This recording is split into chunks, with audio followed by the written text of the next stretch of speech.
The wind moves slowly through broken columns, carrying with it the dry scent of stone that has not felt a human hand in centuries. In front of you, a carved wall rises from the dust, its surface smoothed by time until the faces and symbols have almost disappeared. The last light of the day settles across the ruin, and for a moment it feels as if the stones are exhaling, as if the place itself remembers something you never knew. You stand where thousands once walked, their voices gone, their laughter gone, their fears gone, and yet here you are, looking at what remains when a civilization disappears. Welcome to history in ashes. This is where we talk about what the past leaves behind, about the things that do not make it into school books, about the dull but powerful details that shape the lives of ordinary people who have been erased from time. Before we wander any deeper into these forgotten streets, could you head to the comments and let us know where in the world you're watching from and what time it is there right now? It's oddly comforting to imagine this conversation taking place across different hours and places. And while you're at it, please subscribe, because if you don't, this channel might go the way of the city you're standing in, abandoned, covered in dust, and rediscovered by confused archaeologists centuries from now who wonder why we stopped uploading. The city around you is silent now, but it once had a rhythm. Every morning before sunrise, clay ovens were lit, their smoke rising in thin columns above the rooftops. Market stalls creaked open, the air filling with the smell of baked grain and spices traded from far-off coasts. The streets were laid in a careful grid, not because some ruler ordered it for beauty, but because neat lines made cleaning easier after the rains. It is small details, like that, the practical choices that hold civilizations together, far longer than kings and battles ever do. This place stood for centuries because of its organization. Public water channels carried runoff from the higher quarters to the fields below. Builders layered stone in patterns meant to resist the force of the earth shifting beneath them, a quiet acknowledgement that the ground here had never been entirely still. And yet, despite this foresight, something happened. The people left, or they died, or they became something else entirely, blending into new communities until no one remembered the name of the city they once called home. We can guess at the cause, but guessing is all we have. Climate patterns shifted. Perhaps the river that fed the city might have changed its course, forcing long walks to fetch water. Trade partners could have vanished, breaking the chain that brought in metals or grain in lean years. Or maybe the city simply stopped being worth defending, its people walking away in ones and twos until it was no longer a city at all. These are not dramatic collapses you see in films. They are slow, invisible endings. A cracked wall repaired less often, a road allowed to fade into weeds, a field abandoned because no one could be bothered to walk the extra mile. What is striking is not how they fell, but how much of their work remains. These stones under your feet have been here longer than any living memory, longer than any current border or flag. They were placed here by hands that had calluses, by workers who stopped to wipe sweat from their eyes and perhaps cursed the supervisors who ordered the work. They were not thinking about you. Standing here hundreds of years later, they were thinking about making a wall straight enough that rainwater would run off without pooling. But the effect is the same. You can still walk here. The traces of everyday life are almost always the first to go. Wood rots, fabrics unravel, voices vanish without a trace. What survives are the things too heavy or too stubborn to move: stone, brick, clay. And so you are left with the bare outline of what was once an entire world. Standing here, with the last warmth of the day fading into the cold of the night, you have to wonder, when the last person leaves a place, is that the moment it becomes a ruin, or does it take centuries for a city to truly disappear? The air here is thicker, warmer, and alive with a damp green smell that clings to your skin. Vines twist themselves around pillars carved with shapes you can barely make out, their tendrils pulling the stone back into the earth. The light is different under the canopy, softer, broken into shifting patterns by leaves that have been drinking from the same soil for centuries.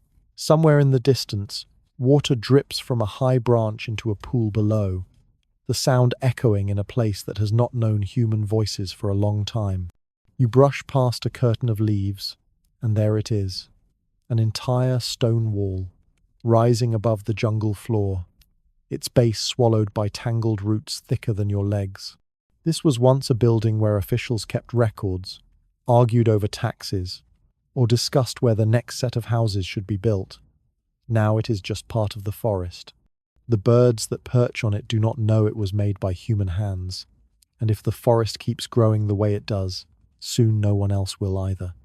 When you think about ancient cities, you might picture them falling to war or fire. But here, the end was slower and greener. The people who built this place were masters of stone and earth.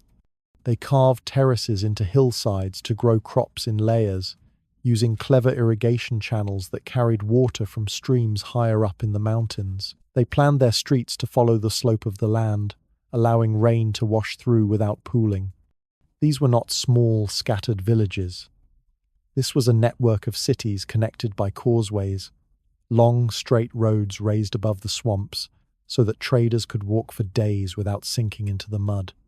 Merchants carried cacao beans, salt, and jade between settlements, and every arrival brought news from far away.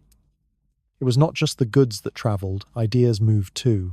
Techniques for building, for farming, for keeping records on bark paper scrolls, all spread along these routes.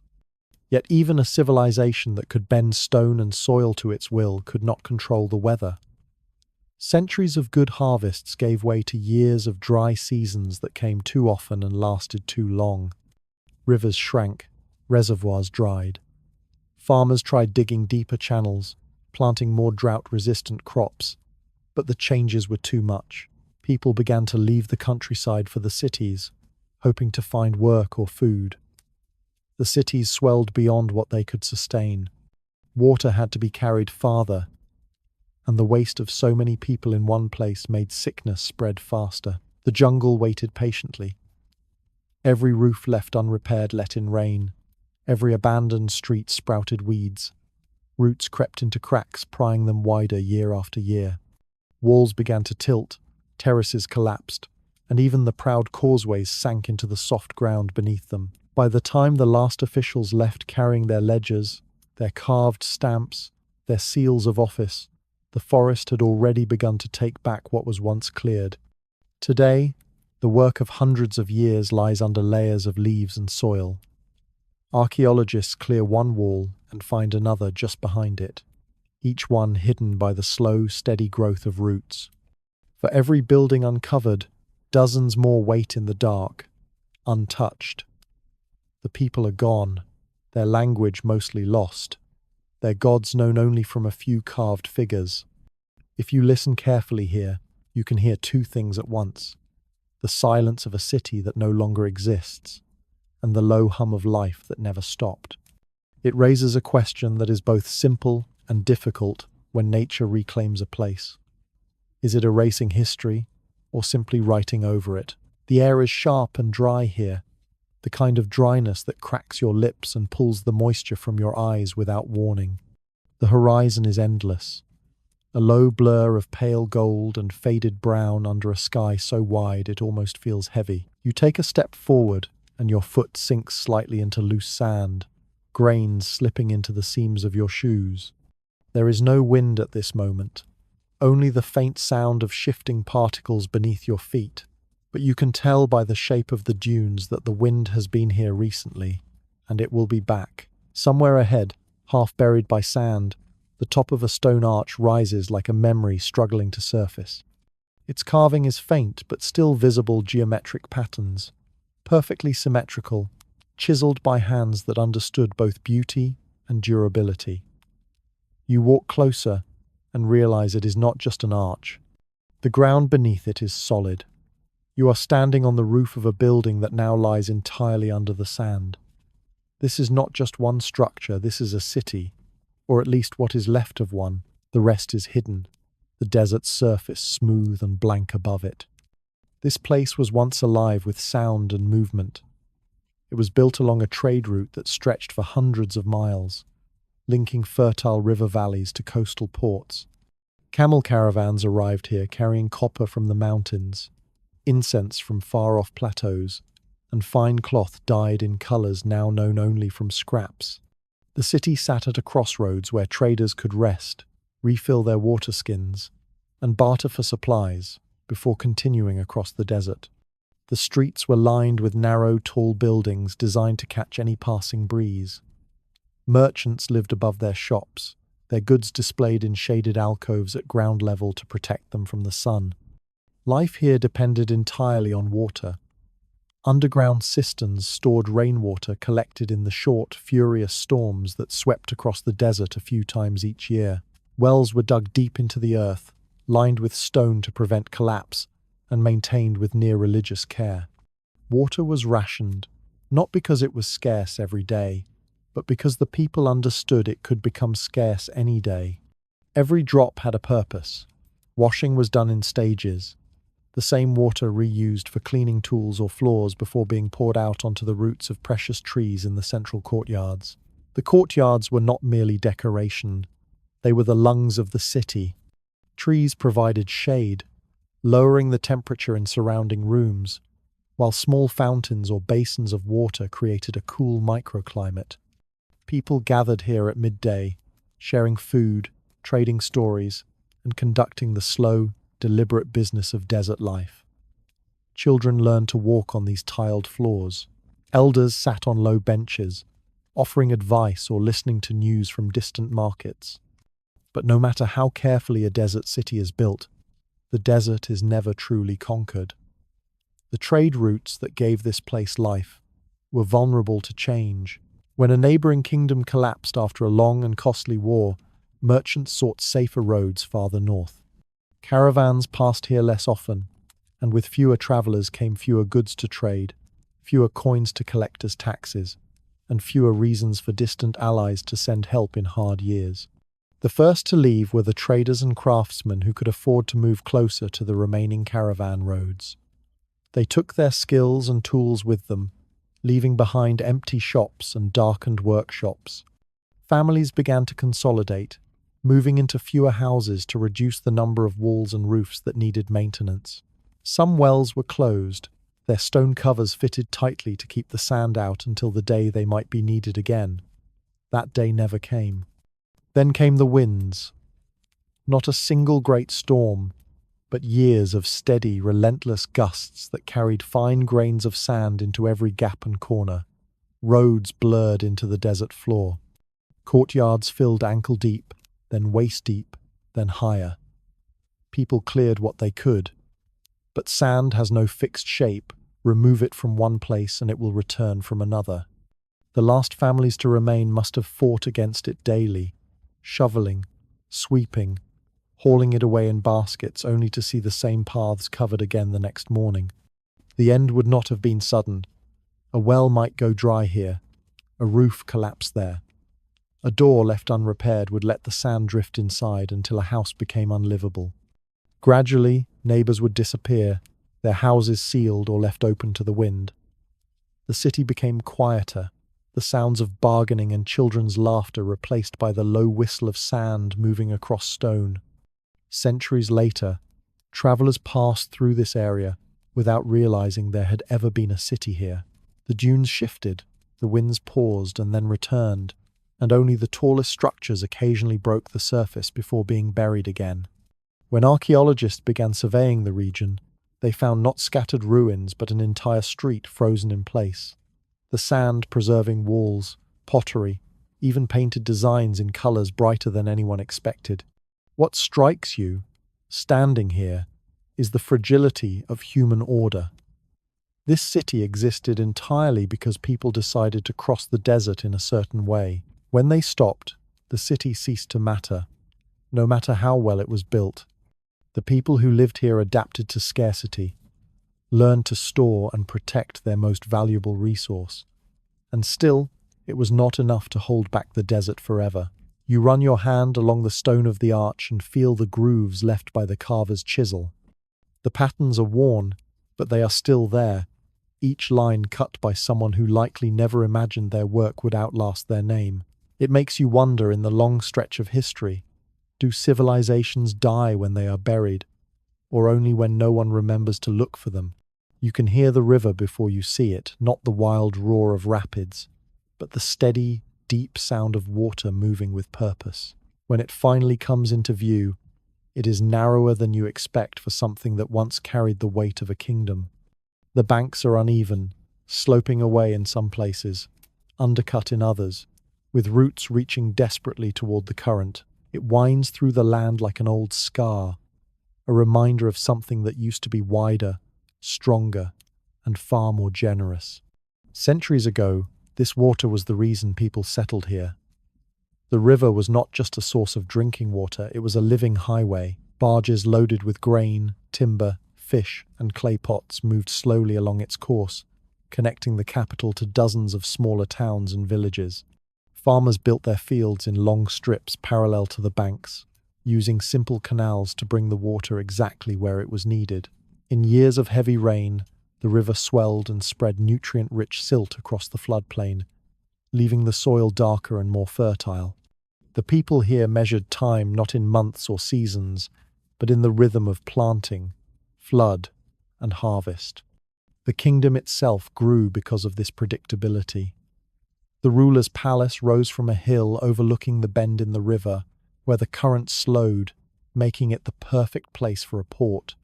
Stone warehouses lined the shore, each one marked with symbols so traders could tell from a distance whether they were unloading grain, dried fish, or the coarse woven cloth the region was known for. Markets were arranged to catch the shade at different times of day, and the main square was paved not for beauty, but to keep carts from sinking into the mud during the rainy months. Daily life here revolved around water, in ways that were so ordinary no one thought of them as remarkable. Children learned to swim before they could walk confidently, often leaping from the low wooden docks into the warm shallows in summer. Potters used river clay, kneading it until it was smooth enough to shape into storage jars that would end up on boats heading in every direction. Even the songs people sang carried the rhythm of oars dipping into the water. But the river, for all its generosity, was not fixed. Over the course of decades, subtle shifts in rainfall upstream began to change its flow. Tributaries dried or diverted themselves into new channels. Silt built up in some stretches, forcing boatmen to navigate carefully or risk grounding their barges. In other areas, the current cut deeper into its bed, lowering the water level and making it harder to reach from the banks. The first changes were small enough to ignore. A few bad harvests could be explained away by poor planning, bad luck, or pests. When fish became harder to find, people built better traps. But slowly, the inconvenience turned into difficulty. Some farmers abandoned their fields when irrigation ditches ran dry. Villages that had relied on river trade suddenly found themselves days away from the new main channel. The capital city adapted for a while. Merchants built longer docks to reach the receding waterline, and labourers hauled goods farther from shore to storage. But as the river pulled away, it took with it the easy transport that had tied the kingdom together. Roads were built, but moving grain by ox cart over dry ground was slower, more expensive, and more vulnerable to attack than sending it downriver. The political structure began to strain under the pressure. Taxes increased to fund road repairs and waterworks, and those taxes hit hardest in the places already suffering most from the loss of water. Discontent rose in the outer settlements, where people began to see the capital as an obstacle rather than a source of help. Some communities left altogether, resettling along the new bends of the river far upstream. Those who stayed watched their towns grow quieter each year. Nature did not pause for their struggles. One season brought flooding in strange places, washing away crops that had been safe for generations. Another season brought a drought so severe that even the deepest wells went dry. When water did come, it sometimes carried silt that buried irrigation channels, making them useless until cleared by backbreaking labour. The people understood that the river was changing its course entirely, something that had not happened in living memory, but which the oldest stories and myths hinted had occurred before. For those who believed in the old river gods, it was a sign of displeasure. Offerings were made, grain poured into the water, livestock driven into the shallows and sacrificed, but the current did not return. For others, it was simply proof that no human plan lasts forever. They built smaller, more temporary homes, ready to move if the river's path shifted again. The palace on the hill remained, but it looked out over a port that no longer existed. The warehouses grew empty, their stone floors collecting dust instead of grain. The marketplace shrank, with fewer stalls and fewer voices calling out prices. The songs of oarsmen faded entirely.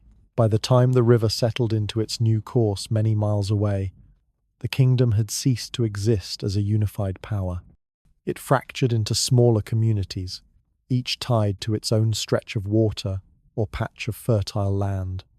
Trade continued, but in shorter, more local loops. The great barge routes were forgotten, their former paths marked only by odd depressions in the land where the water had once flowed. What remains today is scattered. The palace ruins still stand, its stone walls weathered but upright, its floors littered with the fragments of pottery and tools once used daily. In some places, you can still see the faint lines of canals stretching away from the old banks into what is now dry, cracked earth. The outlines of docks can be found if you know where to look, though they lead to nothing but reeds and mud. Standing here, you realize that this kingdom did not collapse because it was conquered, or because of some great internal revolt. It fell because its central resource, the thing that defined its economy, culture, and way of life, moved away without them. They could not follow, not all at once, not without leaving behind everything they had built.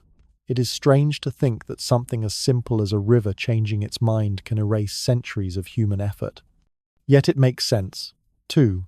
Civilizations are built on the illusion of permanence, but permanence is never part of the bargain, and so you are left with the question, when the lifeblood of a people slips quietly away, is their ending a failure, or just the natural course of things? The air here feels thinner, sharper, as though every breath carries a faint edge of stone dust. You can see your own breath even in the sun, and every sound seems smaller, swallowed by the vast open sky. The mountains rise in layers, their peaks pale with snow even in the warmer months, their slopes cut into patterns that look deliberate from a distance. And they are deliberate. The ridges and terraces carved into the rock are the work of human hands, the patient labor of a people who decided the clouds were close enough to be neighbors. The first sight of their ruins can make you pause. Imagine walking along a narrow trail cut into the side of a cliff, the ground dropping hundreds of feet away into a valley where a silver ribbon of water winds through the rocks. Then, just ahead, you turn a bend and find a wall, not a natural one, but made of massive stones, each shaped so precisely that they lock together without mortar. The surface is smooth, but not perfect. Tiny gaps, barely visible, allow the stones to breathe and shift when the mountain does. This is not a wall built to impress from afar. It is a wall built to last through centuries of wind, rain, and earthquakes. These mountain people lived where most others would not even linger. The slopes are steep, the winters long, and the soil thin, but they turned those disadvantages into strengths. Terraces cut into the mountainsides created pockets of flat land where crops could grow, and each terrace's retaining wall not only held the soil but trapped heat from the sun, warming the roots through the cold nights. Stone channels carried meltwater from high glaciers to irrigate the fields, a system so precise that it could deliver water evenly across miles of uneven ground without losing more than a few drops. Life at this altitude demanded more than clever engineering. The human body itself had to adapt. Over generations, their lungs grew more efficient, their blood carried more oxygen, and their children learned from birth to move carefully, conserving energy in the thin air. Animals were adapted too. Llamas and alpacas carried loads along the narrow trails, while guinea pigs and hardy mountain birds provided meat. Every resource had to be coaxed from the land, and nothing was wasted. Their architecture reflected the mountains' demands. Homes were small but sturdy, with thick stone walls and steep thatched roofs designed to shed snow quickly. Windows were small to keep in heat, and floors were often made of packed earth, insulated with woven mats. Villages were arranged like clusters of stones on a slope, each house positioned to avoid blocking another's access to sunlight. The larger buildings, storehouses for grain, communal meeting halls, temples were often built on raised platforms that kept them safe from seasonal floods caused by melting ice. Religious life was tied to the peaks themselves. Mountains were not just landscapes, they were living beings, protectors and providers. Certain summits were considered sacred, and offerings of food, textiles or carved figurines were left at their slopes in small stone shrines. These acts were not grand public ceremonies, but quiet, steady practices that reaffirmed the bond between the people and the land they depended on. Trade was not constant, but it was essential. Lower valleys provided fruits and grains that could not grow at higher altitudes, while the mountain people offered wool, textiles, and minerals in exchange. Long-distance paths wound like veins through the mountains, marked by cairns and rest stops built to shelter travelers from sudden storms. These routes were so well established that some still guide herders today, centuries after the people who first made them are gone. What makes their disappearance so striking is how well they had adapted. They had answers for nearly every problem the mountains threw at them, and yet, adaptation was not enough when the challenges came from beyond the peaks. Historical records from neighboring regions suggest that a series of political upheavals in the surrounding lowlands disrupted the flow of trade. Armies moved into the valleys, not always to conquer the mountain people directly, but to control the roads they relied on. Taxes in goods, forced labor demands, and even the relocation of whole villages began to drain the life from the higher settlements. At the same time, climate shifts brought harsher winters and unpredictable summers. A single missed harvest could be endured. Storehouses were built for that, but when bad years came in a row, reserves ran thin. Families began moving down into the valleys, where the air was thicker and the growing season longer. What they gained in warmth and easier farming, they lost in connection to their old life. The terraces above were left untended, their carefully placed stones slowly tumbling into the slopes below. Water channels clogged with silt, and roofs gave way under snow without anyone to repair them. When explorers and archaeologists eventually arrived here centuries later, they found something eerie. Many of the structures still stood, their stonework as tight and solid as the day it was finished. In some places, tools were left in corners, as though the workers had simply stepped away for a moment. But the fields were choked with wild grass, the trails broken in places where no one had passed in generations. The silence was not the silence of ruin, but of a place that had been gently set aside and never reclaimed. It is tempting to see these people as victims of their isolation, but the truth may be more complicated. Some evidence suggests that the descendants of the mountain dwellers blended into the cultures of the valleys, their skills and traditions absorbed rather than erased. Stone-cutting techniques, weaving patterns, even certain agricultural methods still used in nearby regions can be traced back to the heights. The mountains kept their structures, but the people carried their knowledge elsewhere. You stand here, at the edge of one of their terraces, and look out across the valley.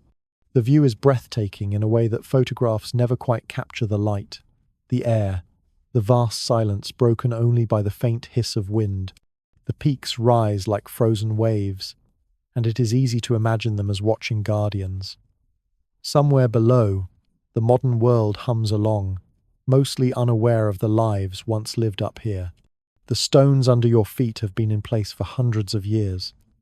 They were cut, hauled, and set without the use of iron tools or draft animals, shaped by patience and understanding rather than force.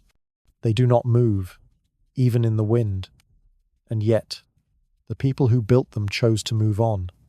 It leaves you with a question that has no clear answer. When a people walk away from the place they mastered, have they abandoned it? Or have they simply taught the land how to hold their memory? The air is still heavy with the smell of damp earth and charred wood, and you are standing ankle-deep in mud, where a city once thrived. Not just any city, but one whose name is absent from every modern atlas. In the quiet, you hear only the distant drip of water falling into hollows where streets once ran. The silence is so complete that it feels wrong, as if a whole population stepped out just moments ago and forgot to return. But the truth is much older than that. This place, for all its forgotten walls and sunken courtyards, is the work of hands that lived and died long before your great-grandparents were born. It is strange to think about how easily a place can vanish from memory. You imagine the people who once walked here. Maybe they carried baskets of grain harvested from nearby fields. Maybe they argued in markets over the price of fish. Maybe they worried about the same small and boring things that fill our own days. The thing is, we never hear about them, because history has a habit of keeping only what it finds useful, discarding the rest, like the scraps on a potter's floor. What is left behind is never the whole story.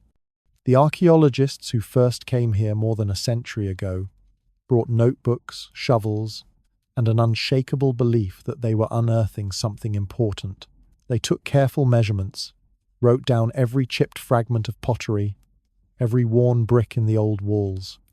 Their sketches, some still kept in forgotten museum drawers, show houses with narrow doorways, granaries with small ventilation holes, and large open spaces that might have been public meeting places.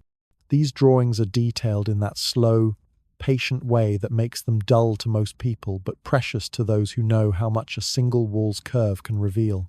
One corner of the site, partially collapsed, held clay tablets pressed with symbols no one could read at the time.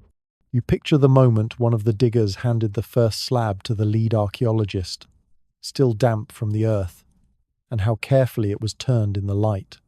Later, when experts finally translated a few words, they found lists. Yes, lists of dried fish shipments, sheep counts, and seasonal tax obligations. Not exactly the stuff of myths and legends, but exactly the kind of thing that kept this society running.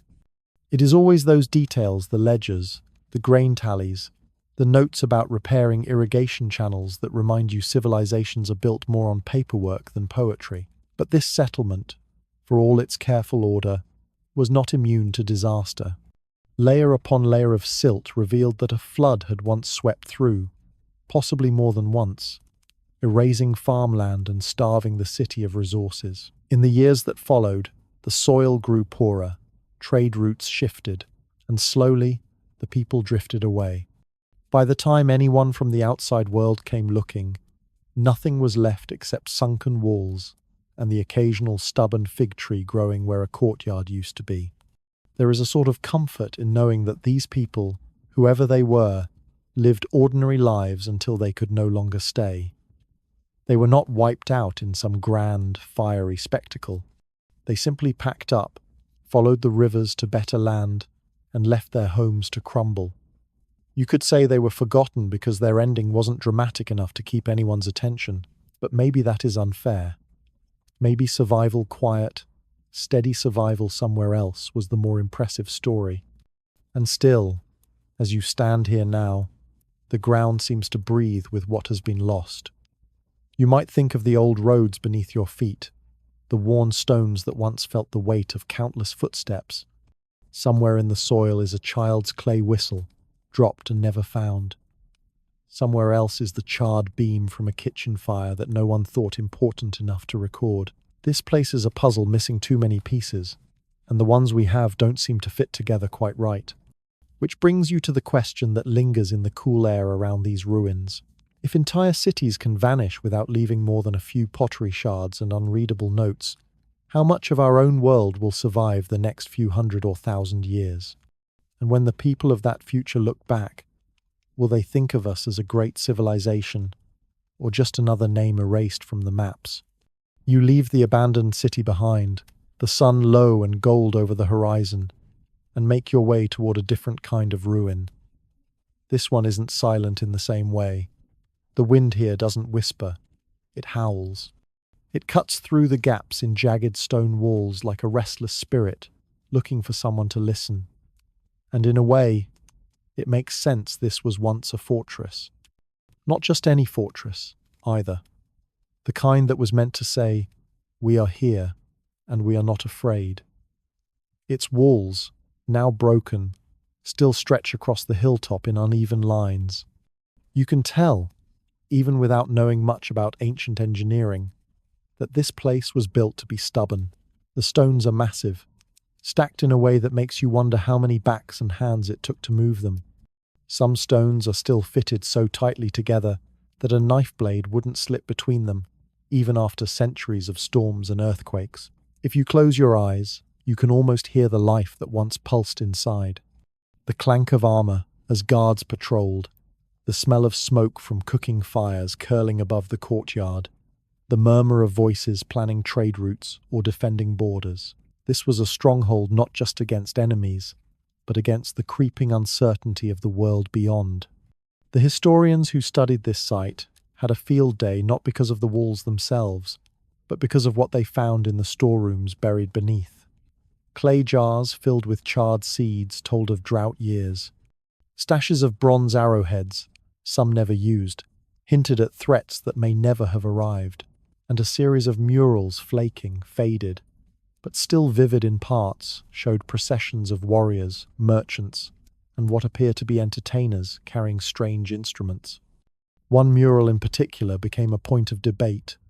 It shows a figure in an elaborate headdress, standing in front of what seems to be a massive gate, holding out an open hand toward a crowd. Some scholars insisted this was a ruler welcoming guests. Others swore it was a guard denying entry to outsiders. The truth, like so much about the past, is probably neither, and both a mix of ceremony and security that no translation can capture perfectly. But the fortress didn't last forever. No fortress ever does. Records, or rather scraps of them, suggest that the people here were eventually drawn away by opportunity elsewhere. Not because their defenses failed, but because defense alone can't feed a population or keep trade alive. You stand on the edge of the hill and look out across the valley. It's easy to imagine caravans coming into view in the distance, winding their way up to the gates, bringing salt, cloth, and rumors from far-off lands. And it's just as easy to imagine a day when those caravans stopped coming, when the road below became nothing more than a track for wind and weeds. There's a certain melancholy in realizing that even the mightiest walls can become scenery for grazing animals. Once, this fortress was a statement of power. Now, it's a climbing frame for wild goats and a nesting ground for small birds that weave their homes between the stones. Nature has a way of reclaiming what we think is ours, not suddenly, but slowly, until one day no one remembers who built what or why. The thought lingers with you as you trace your fingers over a stone worn smooth by centuries. You wonder about the last person to leave here. Did they glance back at the walls and feel sadness? Or was it relief? A letting go of the responsibility to guard something that no longer had meaning. And that's the part of history we almost never get the feelings.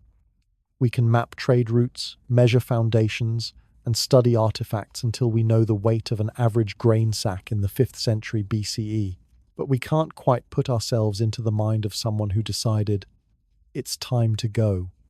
As the sun dips lower, shadows stretch long across the ruin.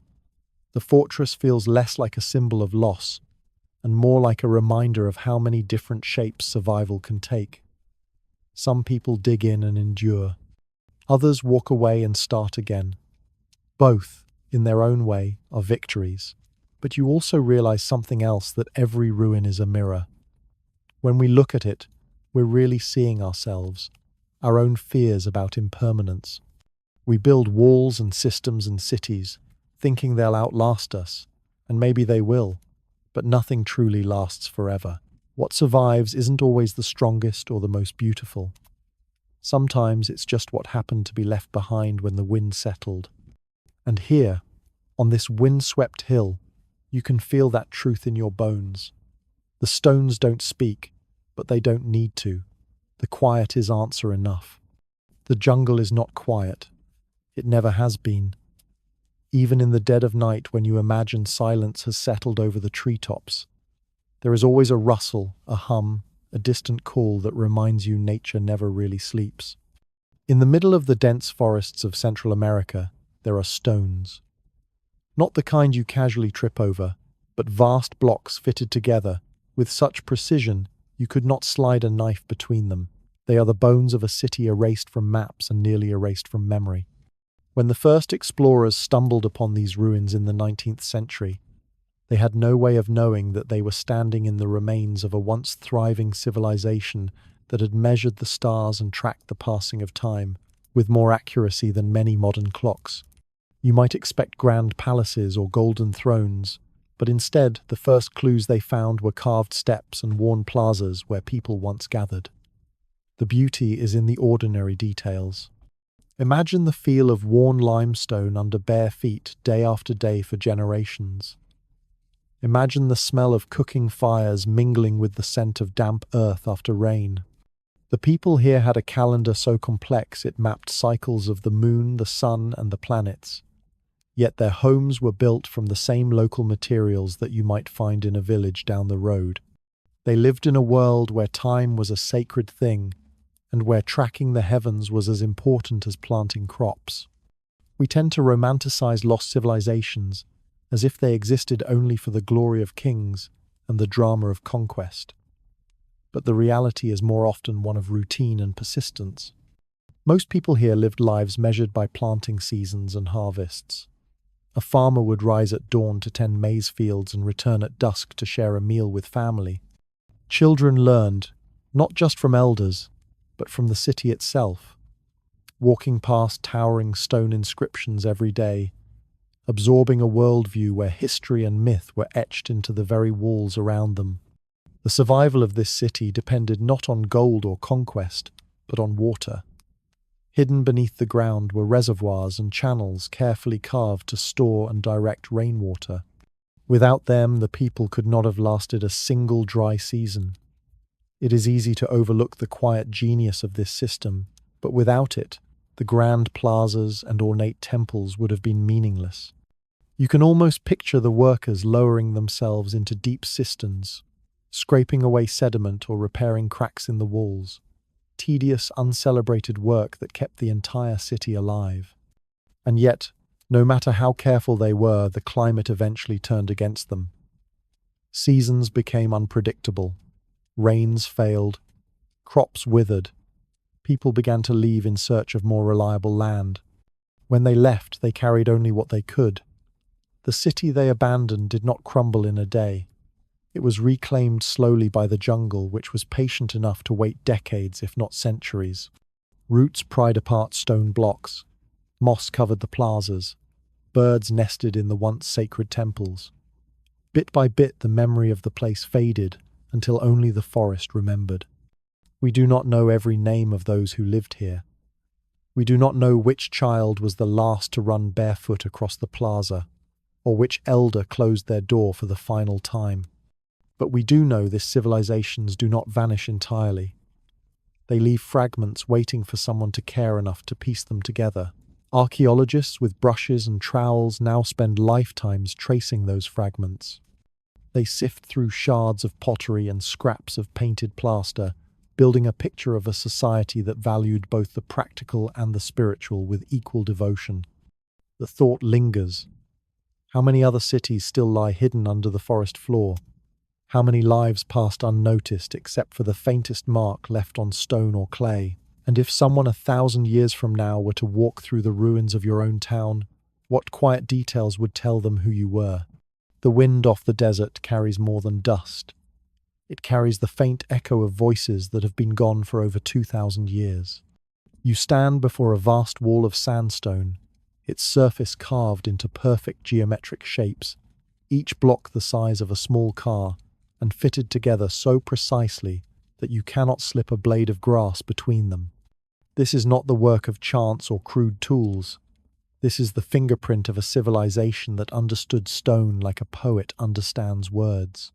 The city before you is silent now, but it was once alive with the sound of traders' footsteps, the braying of pack animals, and the call of water sellers weaving through narrow streets. Its location was no accident.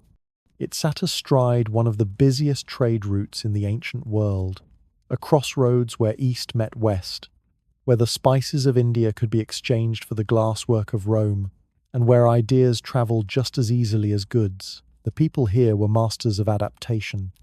In a land where rain was rare and rivers almost mythical, they carved channels and cisterns into the very bones of the mountains, catching every drop of water the desert begrudgingly offered.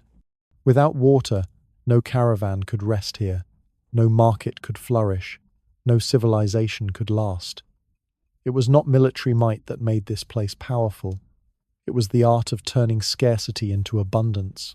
At sunrise, the city would have been a spectacle. The first light would spill over the cliffs, igniting the facades carved directly into the rock temples, tombs, and meeting halls glowing a deep, impossible orange. The smell of fresh bread baking in clay ovens would mingle with the sharp scent of camel leather and the exotic aromas of cinnamon and frankincense arriving from far-off ports. Merchants would haggle, children would dart through the crowds, and scribes would record transactions in scripts that still puzzle us today. It's easy to forget that a city like this was never just stone and trade, it was a living organism. Every narrow street was a vein, every water channel a lifeline, every market stall a beating heart, and like all living things, it had a rhythm.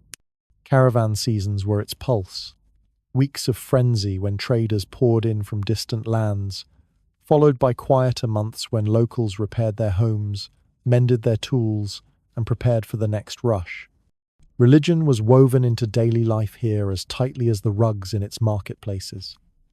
The people carved sanctuaries into cliffs, their altars shaded by the natural folds of the rock. Offerings were left not only for their gods, but also for the forces of nature that both sustained and threatened them. The sun, the rain, the wind. In a land where one failed season could mean famine, humility before nature was not just spiritual, it was survival strategy. But every power center eventually draws the attention of rivals. In its heyday, this city was wealthy beyond measure, and wealth is a dangerous thing to advertise. Neighboring empires eyed it hungrily. Armies marched, alliances shifted, and the trade routes themselves began to change under the pressure of new political realities. Yet for a time, the city endured not because of towering walls or endless armies, but because of the mutual need of merchants. As long as traders needed its water and its markets, the city breathed. And then the currents of history shifted. Trade routes that once funneled caravans through its gates began to favor other paths, easier roads, safer passes, ports that could handle larger ships. The invention of new sea routes in particular was a death sentence to many inland trade hubs. Without the constant flow of merchants, the economy withered. Cisterns went untended. Markets fell silent. The people did not vanish all at once. Some clung to the old ways, stubbornly staying even as the city grew quieter. Others moved on, carrying their skills to new lands. The great facades carved into the cliffs remained, watching over the empty plazas like guardians who had lost the ones they were sworn to protect. Slowly, sand and silence claimed the streets. Centuries later, when Western explorers stumbled upon the site, they could hardly believe that such monumental architecture had been created in a place so seemingly inhospitable. They marveled at the engineering, the artistry, the audacity of building something so beautiful in such a harsh landscape. But to the descendants of the original builders scattered across the region, it was not a lost city. It was a memory, a story passed down in fragments, a place that lived more in legend than in reality. Today, the desert still presses in on all sides, and the wind still carries the faint smell of stone warmed by the sun. Tourists walk the same narrow streets where merchants once sold silk and myrrh. Cameras click where scribes once etched records into clay. And though the city is long past its prime, it is still doing what it has always done, catching the imagination of those who pass through. When you leave, the sound of your footsteps fades quickly, swallowed by the desert. But the stone remains, the carvings remain, and somewhere, in the stillness between the gusts of wind, you might almost hear the voice of a long-ago water seller calling out prices in a language you don't understand, but that somehow feels familiar. You are standing on a narrow strip of jagged coastline, waves breaking sharply against black volcanic rock. The wind carries the scent of salt, sharp and biting, and there is a low roar in your ears that makes the silence of the past feel almost immediate. Somewhere beneath your feet, hidden just offshore, lie the foundations of a city that vanished beneath the waves centuries ago. Its streets, homes, and marketplaces exist now only in fragments, stone blocks scattered like crumbs, coral clinging to carved steps, and the occasional glimmer of pottery beneath the water. This was once a thriving island, not large by the standards of continents, but large enough to sustain a people who understood how to live in harmony with both land and sea. The islanders were fishermen, farmers, and sailors, their lives dictated by tides and the passage of seasons. Each morning, small boats would leave the sheltered harbours to fish, returning in the afternoon with baskets full of the day's catch. The wealth of the island was not measured in gold or silver, but in fish, fertile soil, and the knowledge of how to move goods safely between distant shores. The architecture of the island was built for resilience. Houses were constructed of stone and timber, elevated on platforms to protect against the highest tides. Walls were thick, with small windows designed to minimize heat from the sun and prevent flooding during storms. Roofs were thatched with palm leaves, woven tightly to withstand heavy rains and high winds. Courtyards held cisterns to catch every drop of rain, a critical adaptation in a place where fresh water was precious and rainfall unpredictable. Trade played a central role in the island's life. Merchants sailed from neighboring islands and distant continents, exchanging exotic spices, tools, cloth, and ceramics. The marketplaces were alive with the chatter of bargaining, the smell of salted fish, and the sounds of children running between stalls. Every alleyway, every narrow street, carried the imprint of daily life. Carts worn smooth by years of movement, stones polished by the passage of feet, walls marked by the fingerprints of generations. The people of this island developed a culture deeply connected to the sea. They read the waves as others read books, understood the wind patterns intuitively, and could navigate by stars with precision that astounds even modern sailors. Religion, folklore, and governance were intertwined with maritime knowledge. Temples and shrines were often placed near the water, where offerings could be carried out to the ocean, asking for calm seas and bountiful catches. Ceremonies marked the beginning of fishing seasons, the planting of crops, and the safe return of sailors from long voyages. Yet even the most resilient civilization can be vulnerable to the forces of nature. For centuries, the islanders thrived, but a combination of geological instability and rising sea levels created conditions that no adaptation could fully counter. Subtle shifts in the earth caused the coastline to crumble, weakening foundations and making structures increasingly vulnerable to storms. The sea, patient but relentless, began to reclaim what humans had carved from the rock and sand. Storms, once a manageable inconvenience, became catastrophic. Each hurricane or typhoon tore at homes and docks, sweeping boats into the surf and washing away crops. Cisterns overflowed or cracked, cutting off the precious supply of fresh water. People tried to repair what was lost, shoring up walls, rebuilding platforms, and salvaging whatever could be saved. But with each event, the task grew harder, the damage deeper, and the fear more pressing. Some attempted to relocate to higher ground, moving houses stone by stone, but the topography was unforgiving. Other families chose to leave the island entirely, seeking refuge on neighboring lands. These departures were not dramatic evacuations, but slow, incremental migrations that left the city emptier with each passing year. Those who remained lived with the constant awareness that their home might not withstand the next storm, that every high tide might take more than it had before. Archaeological evidence shows that the final submersion of the city was gradual.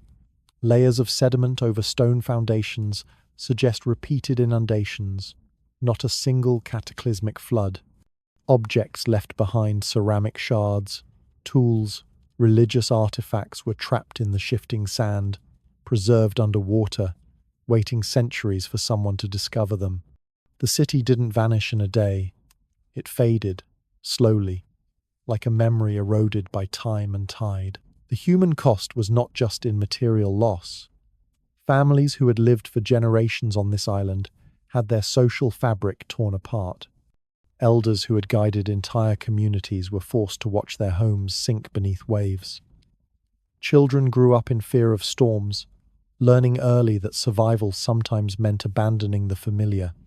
Culture itself, songs, rituals, and local knowledge of tides and stars dispersed, traveling with the people who left, while those who stayed witnessed traditions buried along with their homes. Modern explorers diving among the submerged ruins are struck by the precision and scale of what remains. Steps carved into bedrock, walls partially intact, and remnants of the docks demonstrate a sophisticated understanding of engineering and architecture. Coral and marine life have claimed the stonework, adding layers of color and texture to human craftsmanship. It is a city that exists in two worlds: above water in memory, below water in tangible remnants. Yet the story is not purely tragic. The islanders' descendants survive in neighboring lands, carrying knowledge, traditions, and maritime skills. Techniques for fishing, boat building, and water management adapted to new environments. Some of the songs sung by modern coastal communities trace their lineage back to the rituals performed on the sunken streets. While the physical city was claimed by the sea, its influence persists in the living culture of its people. Standing on the modern shoreline, you feel the pulse of history beneath your feet. Every wave that crashes against the volcanic rock carries echoes of voices once present in the marketplace. Every glint of sunlight off the water reflects the shimmer of a once bustling harbour, and every gust of wind seems to whisper reminders that civilization is fragile, but knowledge and tradition can endure far longer than stone. The city beneath the waves raises a persistent question. When the land itself rejects a settlement, what does it mean for a civilization to survive? Is survival measured by the continuation of people, culture, and memory, or only by the endurance of stone and mortar? And as you leave the coast, imagining the sunken streets just below the surface, you wonder how many other cities, islands, or entire civilizations lie waiting to be rediscovered, hidden by water, sand, or time. It is an eerie reminder that history is never static. The past is layered beneath the present, sometimes visible, sometimes buried, but always shaping the world in ways that demand attention. You are walking across an endless stretch of sand.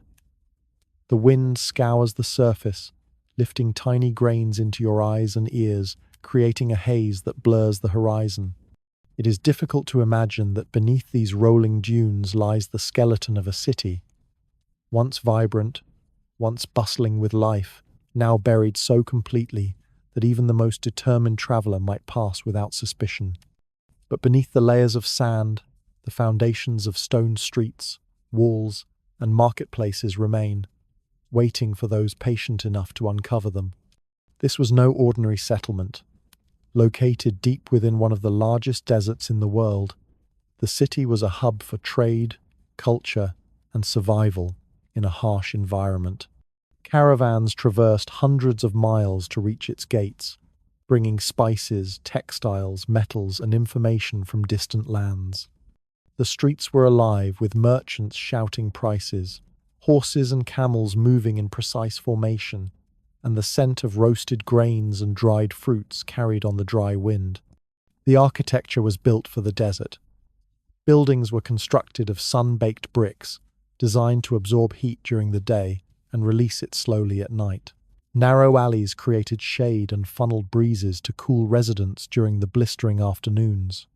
Courtyards featured wells and small water reservoirs, and homes were built around these shared spaces to maximize efficiency. Roofs were often flat, with raised parapets allowing residents to sleep outside during scorching summer nights or to watch for approaching caravans from the horizon.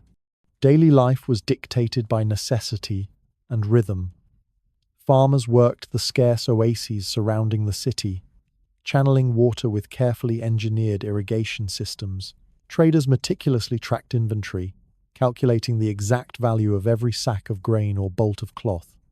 Children learned navigation, counting, and basic survival from elders who had mastered the art of thriving in one of the most unforgiving landscapes on Earth. Even play had its practical purposes. Games often reinforced physical endurance, spatial awareness, or memory skills vital for survival in a world dominated by sand and sun. Religion and governance intertwined with practicality. Temples and shrines were strategically located near wells or city gates, acting not only as spiritual centers but as gathering points where trade, legal disputes, and communal decisions took place. Ceremonies marked the changing seasons, critical to ensuring water allocation, crop planting, and caravan schedules. Kings or governors held authority not only through power, but by demonstrating knowledge of the desert's rhythms, understanding the behavior of sand, wind, and water in ways that few outsiders could comprehend. Trade was the lifeblood of the city, and it was here that ingenuity was most apparent. Merchants developed clever methods to protect goods from the shifting sands and scorching sun.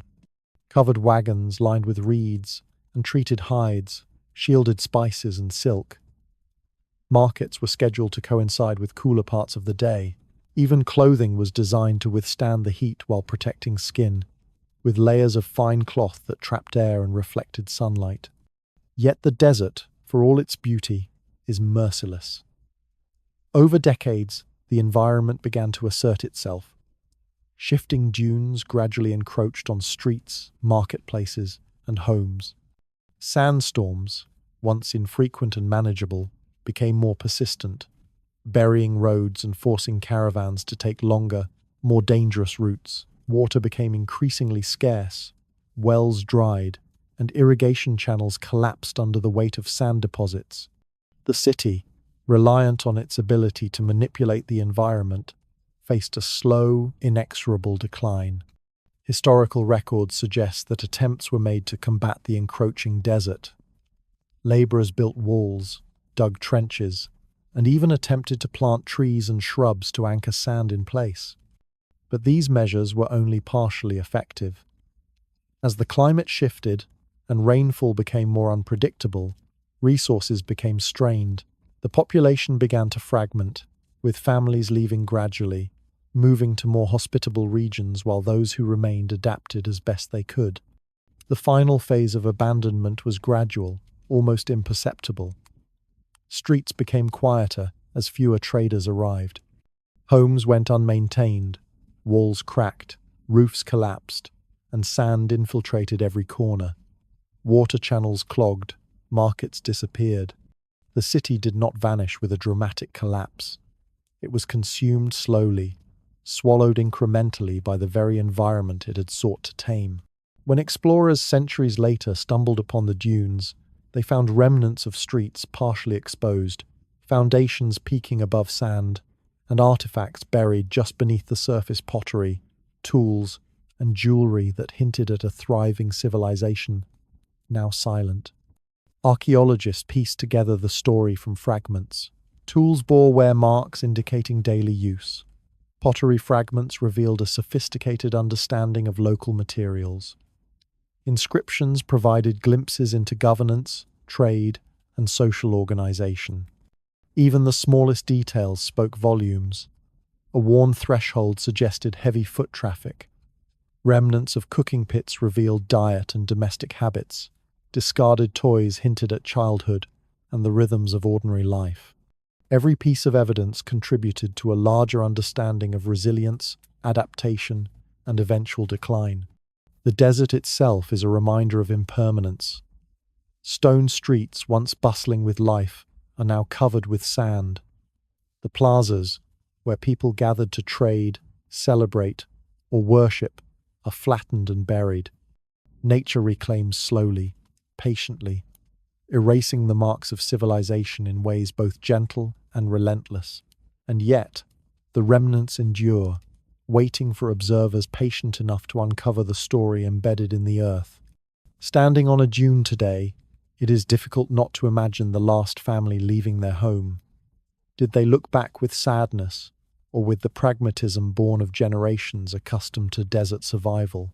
Did they carry knowledge of irrigation, trade, and construction with them to other regions? Perhaps the legacy of the city lived on in descendants scattered across neighboring lands, bringing the skills learned in the desert to new homes, even as the physical city faded beneath the sands. This lost metropolis reminds us of the delicate balance between human ingenuity and environmental constraints. Adaptation and innovation can sustain life for centuries. But no matter how skilled a civilization may be, external forces like climate, geological change, or shifting trade routes can quietly undermine even the most resilient systems. The city's fate is a testament not to failure, but to the delicate, temporary nature of human settlements in challenging environments. As you walk across the shifting dunes, imagining streets and plazas now buried, you notice the wind blowing loose grains across your path.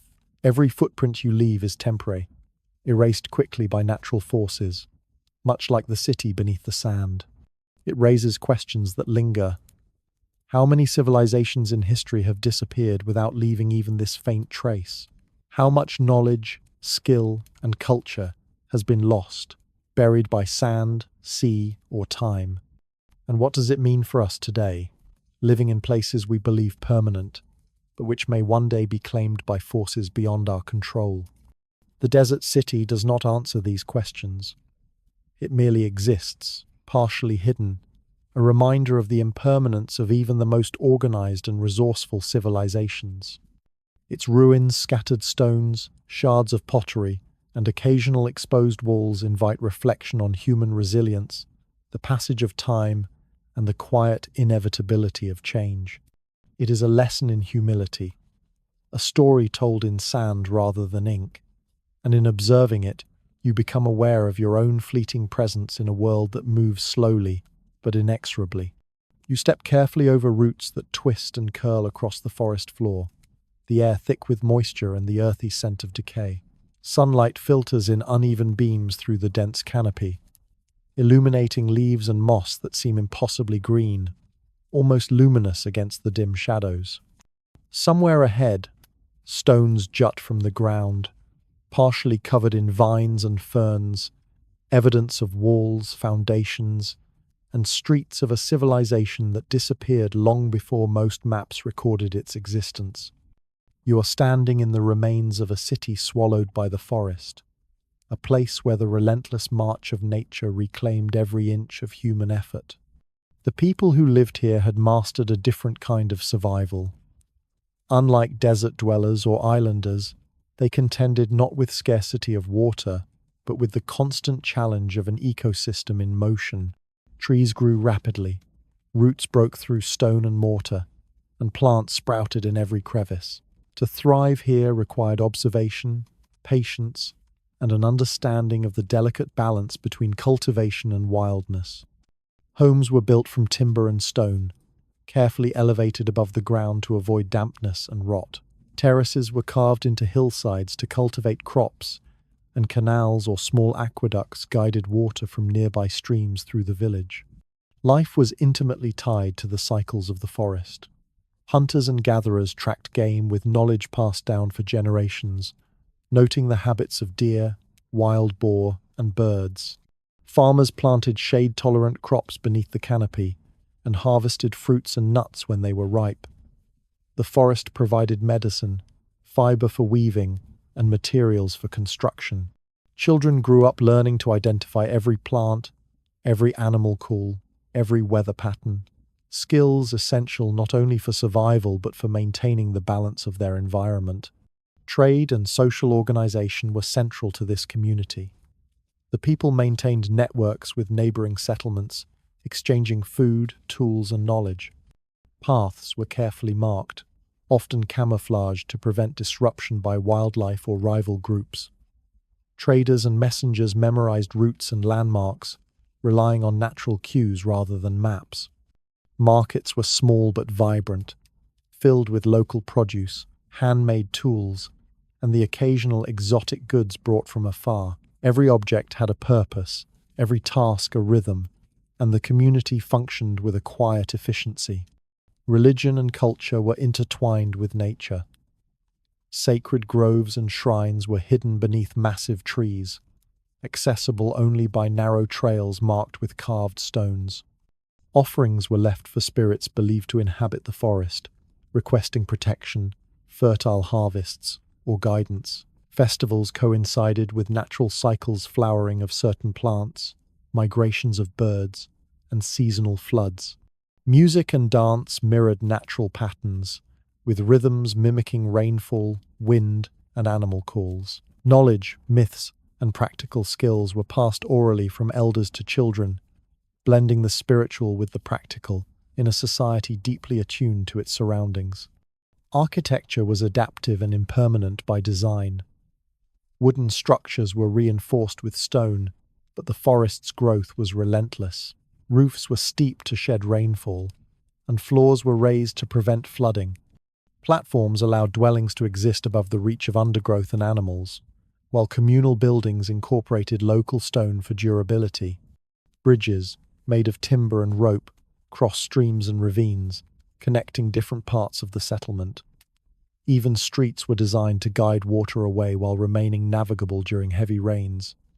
The civilization thrived for centuries, its population skilled in observation, engineering, and environmental management. But the forest, despite their understanding, was persistent and patient. Over decades, certain areas became overgrown faster than they could clear them. Canals silted, terraces eroded, and paths disappeared under leaf litter. Occasional floods destroyed crops, and disease spread more easily in the damp, enclosed environment. People began to migrate to smaller, more manageable clearings nearby, leaving some districts abandoned. Unlike civilizations lost to sand, water, or conquest, this one vanished almost quietly. The forest did not destroy with force, it reclaimed with patience. Trees grew through walls, vines coiled around foundations, and moss coated every exposed surface. Roofs collapsed under the weight of fallen branches, and timber decomposed, leaving only stone fragments and impressions in the soil. Nature erased the traces of daily life, kitchens, workshops, courtyards, until the city was largely invisible to casual travelers. Archaeologists who discovered the site centuries later faced unique challenges. Dense overgrowth made surveying difficult, and the humid environment accelerated the decay of organic materials. Stone foundations, pottery shards, and metal tools were among the few durable artifacts that survived. Analysis of these remnants revealed diets, social structures, and technological capabilities. Evidence of irrigation and terracing showed advanced environmental management, while communal buildings suggested organized governance. Every fragment told a story, but it was a story obscured by layers of time and vegetation. What is most striking is the evidence of human resilience and ingenuity. Even as the forest encroached, inhabitants adapted. They experimented with new crops, relocated homes, and developed systems to manage water and soil erosion. This was a civilization that did not fail suddenly. It gradually dispersed, preserving knowledge and skills in smaller, more sustainable communities. It is likely that their descendants contributed to the development of neighboring societies, spreading techniques for forest agriculture, water management, and sustainable architecture. The loss of the city is both a tragedy and a lesson. It reminds us that human ingenuity can be profound, but it exists within the context of larger natural systems. Survival requires constant observation, adaptation, and respect for the environment. Even the most sophisticated societies can disappear without dramatic conquest or disaster, simply by being absorbed back into the ecosystem they sought to inhabit. Standing amidst the ruins, you notice small signs of life reclaiming the city.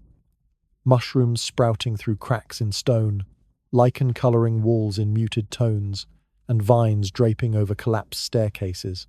Birds nest in the remnants of former dwellings, and small mammals scurry along former streets. The forest does not erase history out of malice. It merely persists, indifferent to human ambition. There is a haunting beauty in this reclamation. What once required human labor is now shaped by the slow, steady processes of nature. The city, though invisible in everyday life, persists in fragments beneath the greenery, a testament to human effort and the inevitability of ecological change. Its story survives not only in stone and artifact, but also in the oral histories, traditions, and skills carried by people who once called it home. You pause, imagining the last families leaving their homes. Did they look back wistfully at what they had built, or did they depart with the practical acceptance of survival requiring movement? Did they carry with them seeds, tools, or knowledge to plant new communities in distant clearings? Perhaps the most enduring legacy is not the city itself, but the resilience of the people who survived, adapted, and spread their culture beyond the forest. The forest-bound civilization leaves you with questions that linger long after you leave. How many societies have disappeared quietly, erased not by war or disaster, but by the relentless persistence of nature? How much knowledge has been lost, hidden beneath leaves and roots, waiting to be rediscovered? And what can our own civilizations learn from communities that thrived in balance with their environment, only to be claimed again by the natural world? As you step back onto the main path, leaving moss-covered stones behind, you feel the weight of history and the inevitability of change. The city beneath the forest canopy is gone, yet it is also everywhere in the techniques, knowledge, and traditions passed down, in the layers of soil that record human effort, and in the very forest itself that continues to grow, reclaiming, preserving, and reshaping the story of those who came before. You are standing on a windswept plateau at the edge of what was once a thriving civilization. Around you, stone foundations peek from the grass, eroded walls curl toward the sky, and remnants of streets disappear into scrub and soil. The wind carries the scent of earth and decay, the faint echo of life that once filled this place, now replaced by quiet, punctuated only by birds and the rustle of leaves. This is the final glimpse of a civilization erased by the passage of time, and it is here, on the threshold of memory and oblivion, that the story reaches its quiet, inevitable conclusion. The city was once a hub of knowledge, culture, and human endeavor. Scholars recorded astronomical observations, merchants traded in spices and metals, and families lived with routines dictated by seasons and survival. Temples and marketplaces stood side by side, linked by streets designed for both function and ceremony. The people here were masters of adaptation, skilled in reading weather patterns, managing water, and balancing the complex demands of a growing population with limited resources. Life was measured in cycles, both natural and human, with ceremonies marking, planting, harvest, and the passage of time. Yet, as with all civilizations, nothing lasts forever. The city did not fall to conquest, nor was it erased by a single catastrophic event. Its decline was gradual, almost imperceptible at first. Trade routes shifted, rains became irregular, and minor conflicts drained resources. Over decades, neighborhoods emptied as families moved to more hospitable regions. Buildings, once meticulously maintained, began to crumble under the weight of time. Roads eroded, and walls, no longer reinforced, slowly gave way to nature. In many ways, the city's decline was not a tragedy, but a testament to resilience. Even in its final years, inhabitants innovated to survive. Water channels were repaired, terraces reinforced, and crops rotated to maximize yield. Skills, knowledge, and traditions were preserved by those who left, spreading to new settlements and influencing distant cultures. What remained of the city became a learning ground for observers, the archaeology of adaptation, ingenuity, and slow disappearance. Walking among the ruins, it becomes clear that every civilization leaves traces, some obvious, some subtle. Pottery shards tell of daily meals. Worn thresholds indicate heavy foot traffic. Collapsed walls and repaired structures reveal the human response to changing conditions. Each artifact is a fragment of a story, a testament to the lives that unfolded here. Even small, seemingly mundane details, the shape of a cooking pit, the placement of a well, the angle of a doorway, offer insights into priorities, ingenuity, and culture. The final residents of the city left behind more than stone and pottery. They left knowledge. Techniques for construction, water management, and agriculture persisted in other regions.